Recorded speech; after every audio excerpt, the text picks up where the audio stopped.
Picture the winter of 1777, a camp buried in snow and misery on the outskirts of Philadelphia, where 12,000 men who once called themselves an army are now barely surviving as a crowd of the starving, the frostbitten, and the dying, because the Continental Army has just marched into Valley Forge, and it is falling apart in real time. Hundreds of soldiers dying every single month from typhus, from dysentery, from simple exposure to a Pennsylvania cold that does not care about revolutions or dreams of independence. And the men who can still stand on their own 2 feet do not even know how to march together in a straight line, cannot reload a musket with any real speed, and treat their bayonets not as weapons, but as convenient skewers for roasting beef over a campfire, because that is genuinely all they think a bayonet is good for, while 18 miles away in the warm, comfortable city of Philadelphia, the British Army, the single most disciplined fighting force on the planet at that moment, sleeps in real beds and eats hot meals every night without a second thought. And George Washington, watching his army disintegrate around him, understands with total clarity that if something does not change immediately, the entire American Revolution is finished. The dream of independence will simply die quietly in the snow of Valley Forge before the country it imagines even gets a chance to exist. And here is the part almost nobody knew at the time. The man who would somehow rescue this collapsing army was already crossing the Atlantic Ocean on a ship. And almost everything the world was about to believe about him was not entirely true, because Friedrich Wilhelm von Steuben was born in 1730 in the fortress town of Magdeburg in Prussia, the son of a captain in the Prussian Engineering Corps, and he grew up surrounded by soldiers and cannons, and the kind of rigid, unforgiving discipline that had made the Prussian military the most feared fighting machine in all of Europe. A boy who was never raised to become a merchant or a scholar, but was raised, from the very beginning, to fight. And by the age of 14, he was already watching his father direct military engineers during the Siege of Prague. And by 17, he had enlisted in the Prussian army himself. And when the brutal 7 Years' War broke out in 1756, Steuben found himself right in the middle of it, serving as both an infantry officer and a staff officer, eventually rising to the rank of captain and even earning a coveted posting at the headquarters of Frederick the Great, the legendary Prussian king whose battlefield brilliance made every other monarch in Europe nervous. And there, inside Frederick's elite school for promising young officers, Steuben absorbed the deepest secrets of Prussian drill, logistics, and battlefield maneuver at the very highest level available anywhere on Earth, receiving what amounted to a masterclass in how to build and operate a truly professional army from the ground up. But then the war ended in 1763. The Prussian military shrank dramatically overnight, and Steuben, only 33 years old, was suddenly discharged and unemployed, a trained officer with nowhere left to serve. And what followed was more than a decade of quiet frustration and failure, a stretch of years in which he took a largely ceremonial post as court chamberlain for a minor German prince, a position with an impressive title attached to almost no actual money, traveled with that prince to France in a failed attempt to secure a loan, returned home even deeper in debt than before, and then tried and failed to find military work in Austria, in Baden, and in France, because in peacetime Europe armies were shrinking everywhere, and nobody wanted to hire a former Prussian captain with no war left to fight, leaving him a soldier without an army, a trained warrior stranded in a world that simply had no use for him anymore. And by 1777, Steuben was 47 years old, broke, and quietly running out of options after more than 10 years of searching for anyone, anywhere, who might need what he had to offer, when across an ocean 3,000 miles away, an entirely different kind of war was creating exactly the opportunity he had been waiting for his whole life, because Steuben traveled to Paris and reconnected with an old contact who happened to be serving as France's Minister of War, a man who understood that the American colonies were fighting for their independence against Britain, and that they desperately needed experienced military professionals. And through that connection, Steuben was introduced to 2 American diplomats stationed in Paris, men who by that point had grown thoroughly exhausted dealing with a constant parade of unemployed European officers showing up on their doorstep, demanding high ranks and enormous salaries in exchange for joining the Continental Army. Most of them completely useless in practice, So much so that the Continental Congress had explicitly sent word that they wanted no more foreign officers arriving in America waiving fresh commissions for general's rank. And so, unsurprisingly, Steuben's very first meeting with the diplomats did not go especially well. One of them asking a few polite questions, while the other sat visibly bored before cutting the meeting short and telling Steuben plainly that there was no position available for him. And that really should have been the end of the entire story right there, except that senior figures within the French War Office saw real potential in a Prussian-trained officer and quietly convinced the American diplomats to reconsider. And this is precisely where the story takes its first real turn, because the diplomats ultimately agreed to write Steuben a letter of introduction to present to the Continental Congress. And in that letter, they described him using a rank and a level of closeness to Frederick the Great that stretched well beyond the truth of his actual military career. An exaggeration that one historian later called one of the boldest pieces of public embellishment ever carried out in service of a genuinely good cause. And while Steuben did not invent these flourishes himself, he went along with them completely. And once his feet touched American soil, he added a few extra flourishes of his own for good measure, claiming he had turned down other lucrative offers in Europe purely out of devotion to the American cause, when in truth he had simply run out of every other option available to him. But here is the detail almost everyone at the time completely missed. This exaggeration was never really about vanity. It was pure strategy. Because the diplomats understood perfectly well that the Continental Congress would never take a former captain seriously, what they needed was a name and a reputation commanding instant, automatic respect, someone whose very introduction would make people lean forward and listen. And to make the entire arrangement even more irresistible, Steuben offered to serve as a volunteer without pay at all, asking only to be compensated later if and when America actually won the war, an offer the cash-strapped Continental Congress, worn down by foreign officers constantly demanding upfront salaries, accepted almost immediately, and so they sent him straight to Valley Forge. And when Steuben sailed from France that autumn, he brought along a small entourage that included several aides to help translate for him, a personal secretary, and even his own Italian greyhound who went absolutely everywhere with him. And when the group finally landed in New Hampshire that winter wearing strikingly bright red clothing, local residents nearly mistook them for British troops and almost had them arrested on the spot. But once the confusion cleared, word of the impressive Prussian officer spread rapidly through the colonies, with prominent political figures hosting dinners in his honor, and everyone left thoroughly impressed by this large, imposing man carrying himself with the unmistakable bearing of someone who had commanded thousands of soldiers in his lifetime. A man who looked like a general, spoke like a general, and moved through every room like a general. And in February of 1778, Steuben finally rode into the Continental Army's camp at Valley Forge to formally report for duty, with George Washington himself riding out personally to greet him. And picture that scene for a moment, Washington on horseback in the freezing Pennsylvania winter, passing row after row of crude log huts where his own soldiers huddled beneath threadbare blankets, many of them without proper shoes. Some wrapped in nothing more than rags and animal skins just to survive the cold. And then here comes this enormous, commanding figure on a towering horse, gleaming decoration on his chest, radiating exactly the kind of confidence that only comes from a lifetime spent around professional soldiers. And one Continental soldier who witnessed the arrival later described his first impression of this newcomer as something close to the ancient personification of the god of war himself.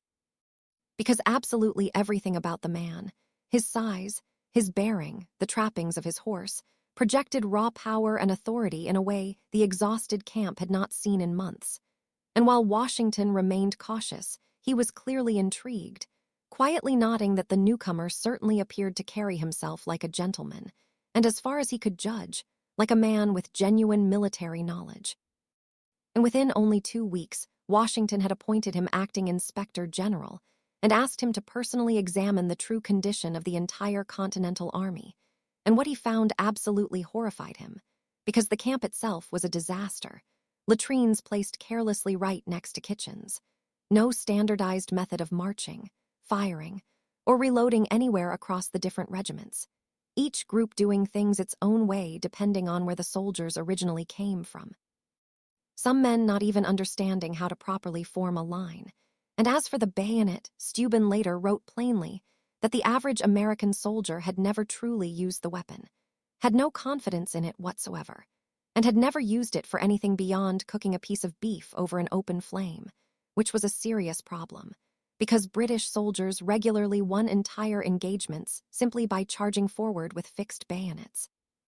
And American troops facing that charge had no answer for it at all, breaking formation and running every single time it happened.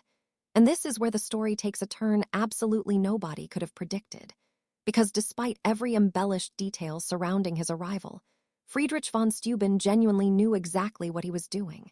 His years of authentic Prussian training, his real time on Frederick the Great's own staff, his education inside that elite officer academy.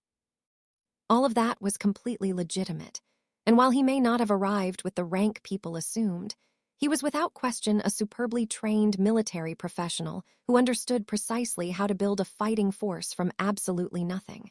And he got to work immediately, assembling what he called a model company made up of roughly 150 carefully selected soldiers. And then, instead of simply writing out instructions and handing them off the way European generals traditionally operated from a comfortable distance, Steuben did something almost nobody in that era would have considered doing.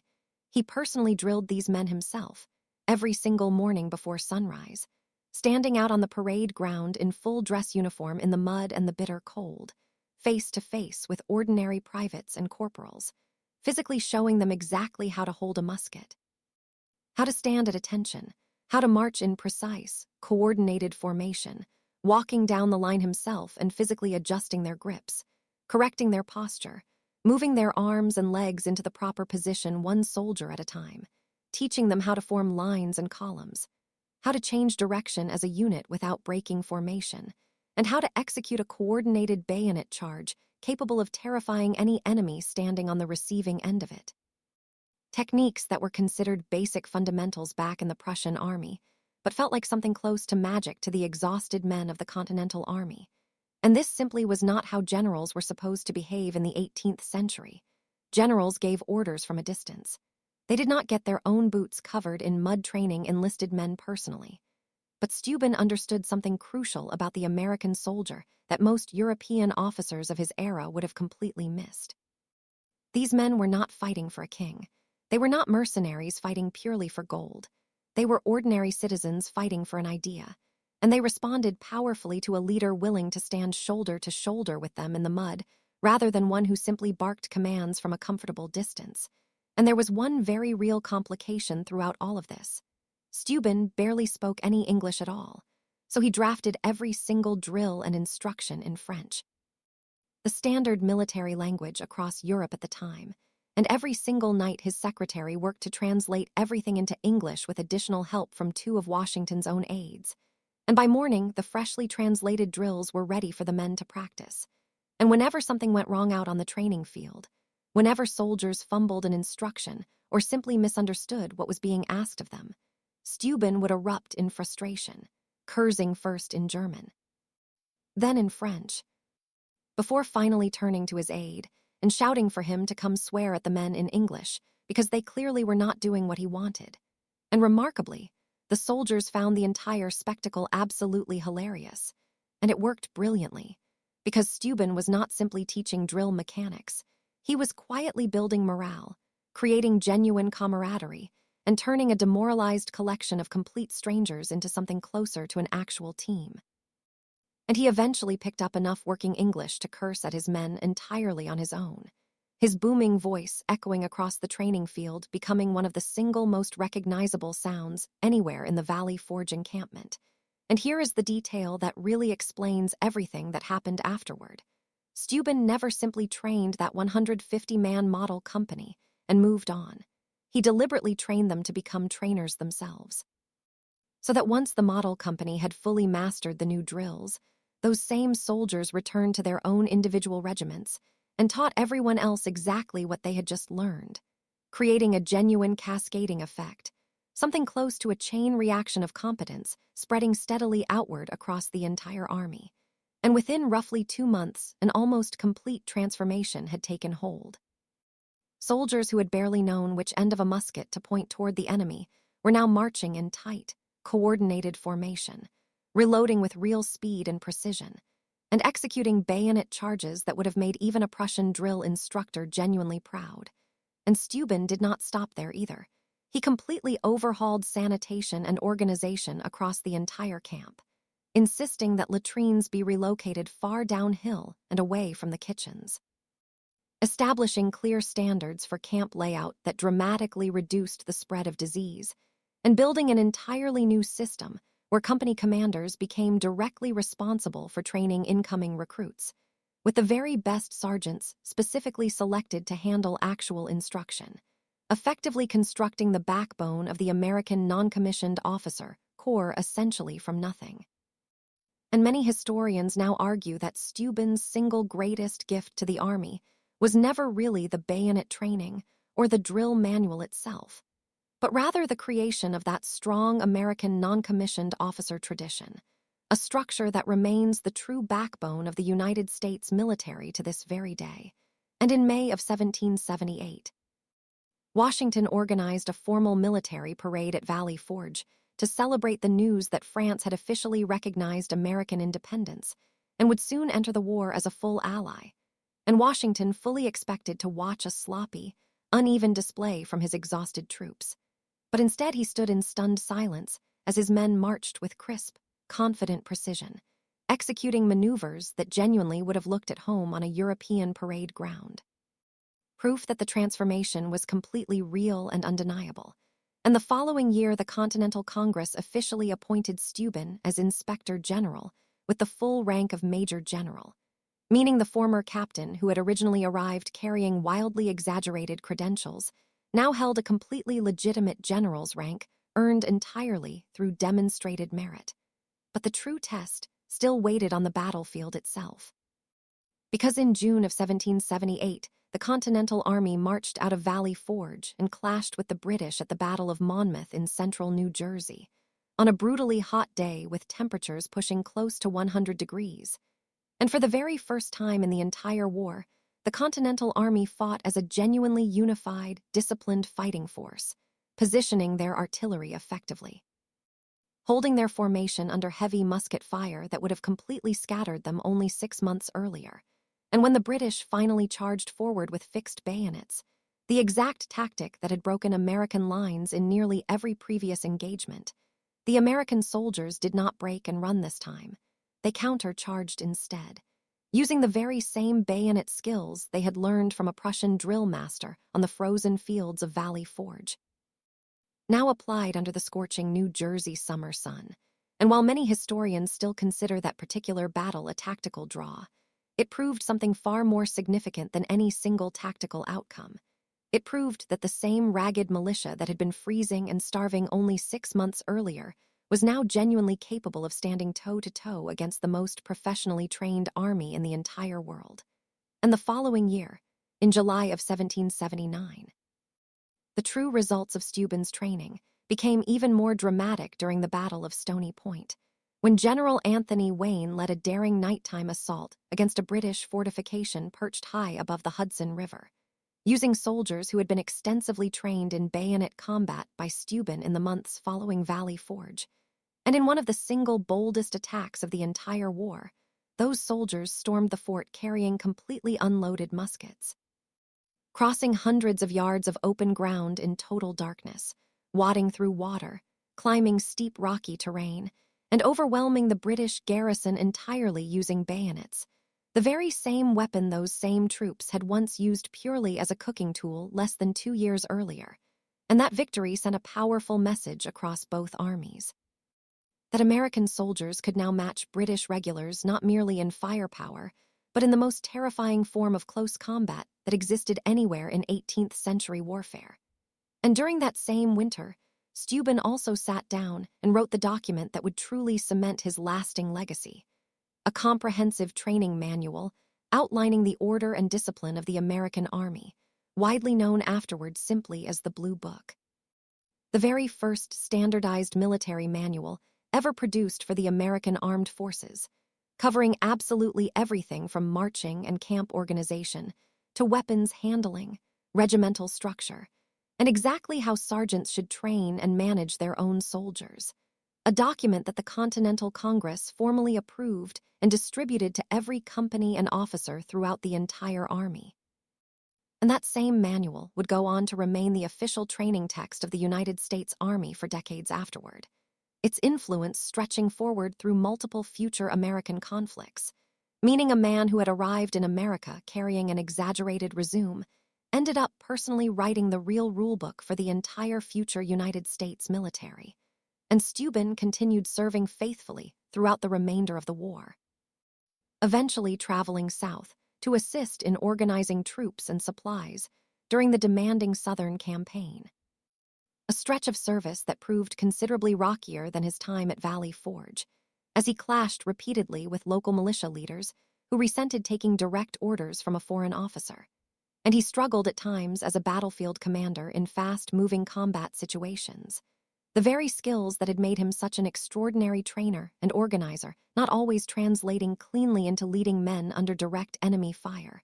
But Steuben was far from finished with the war. And after taking time away to recover his health, he rejoined the army for the final decisive campaign at Yorktown in 1781, where he personally commanded one of 3 full divisions during the historic siege that ultimately brought the British Army to its knees. And when the British commander finally surrendered his entire force, Steuben stood right there to witness it. Watching soldiers who had once been dying by the hundreds each month at Valley Forge, now executing a war-winning siege with exactly the discipline and precision he had personally hammered into them years earlier. And once the fighting finally ended, Steuben helped Washington manage one of the most delicate tasks of the entire Revolution, safely demobilizing an army of thousands of soldiers who needed to be honorably discharged, properly paid, and sent home without incident.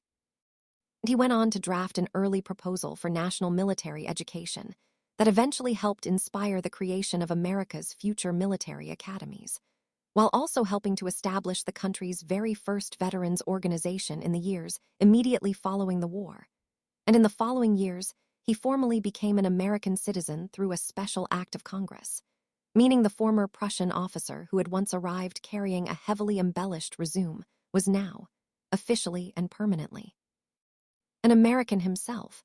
But the ending of Steuben's personal story is genuinely not the triumphant finale so many people might expect, because despite his enormous, undeniable contributions to the birth of the American military, the man who essentially saved the Continental Army spent his final years quietly struggling with serious financial difficulty. Popular in fashionable social circles, yet consistently spending well beyond his actual income. Waiting years longer than expected for the financial compensation Congress had originally promised him, since Steuben had gambled everything on serving without pay in exchange for generous compensation only if America actually won the war. And while Congress eventually did grant him a modest pension, along with a large tract of land in upstate New York, he lived out his final years quietly on a modest rural estate, far removed from the glory, noise, and celebration that had once defined his most famous years, never marrying, never having children of his own. And when he passed away in November of 1794 at 64 years old, he left his property to his 2 closest former aides, who he had essentially adopted as his own heirs, and was laid to rest on his own land in a quiet grove that later became an official historic site in his honor. And today he is remembered as one of the true founding architects of the American military, with statues honoring him standing at Valley Forge and directly across from the White House itself, with entire counties and cities across the United States still carrying his name today, and with communities of German Americans continuing to celebrate his legacy every single year. And here, ultimately, is what makes this entire story so genuinely fascinating. Yes, his original rank was exaggerated. His early credentials were embellished well beyond the truth, but the underlying skill was completely real. The military knowledge was completely real, and the transformation he personally achieved was undeniable, measurable, and repeatedly proven on actual battlefields, because he took an army that did not even know how to properly use a bayonet and turned it into a fighting force capable of winning battles using nothing else. He personally wrote the training manual that shaped the American military for an entire generation afterward. And he built a leadership system that still quietly echoes through every drill instructor and every non-commissioned officer serving in the United States military today. Because Friedrich von Steuben arrived in America carrying an exaggerated reputation, yet he became, through pure demonstrated skill and relentless personal effort, one of the single most important military trainers in all of American history, and the country he helped bring into existence almost certainly could never have won its independence without him.